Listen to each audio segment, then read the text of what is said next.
ఒక కరపచ్చకాయ 300 ఉండవేంద్ర నాయన రేటా. Hello guys, నేను మీ గుమ్మకి ఈరోజు మ్యాటర్ ఏంటంటే డే 3 ఆఫ్ శ్రీరామనవమి అనమాట. డే 3 వచ్చేసి మనకి వసంతాలు జరుపుకుంటాము. మెయిన్ గా వసంతాలు కావాల్సింది రంగులు, కాబట్టి రంగుల కోసం అయితే బద్వేలు వెళ్తా ఉన్నాము. బద్వేలు వెళ్తా ఉంటే ఎండకు తట్టుకోలేక పక్కన ఏదో కరపచ్చకాయ ఉంటే తినేసినాము. చెట్లు చాలా అంటే చాలా బాగుంది. ఇంకా బద్వేలకి వెళ్ళిపోయి పూల దండలన్నీ తీసేసుకున్నాం డెకరేషన్ కి. దాంతో పాటు రంగులు అలానే టటాపసులు కూడా తీసేసుకున్నాము. ఇంకా రిటర్న్ ఇంటికి వెళ్ళిపోయి స్వామివారిని అయితే అలంకరణ చేసి అయితే రథాన్ని అయితే ఊరేగింపు చేస్తా ఉన్నాము. ఊరేగింపులో డాన్స్లు మగ్గేసి ఒకసారి మీరే చూడండి.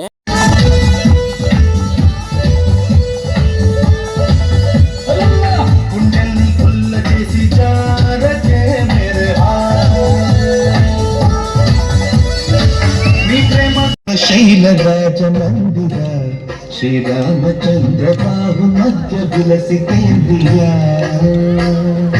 భద్రశైలరాజ మందిర శ్రీరామచంద్ర బాహు మధ్య విలసితేంద్రియ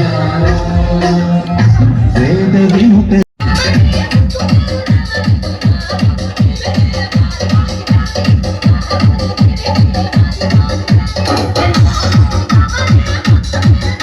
మీరు కానీ ఈ వీడియోకి 100 లైక్లు కొడితే ఖచ్చితంగా ఫుల్ వీడియో పెడతాను. సరే మరి అయితే.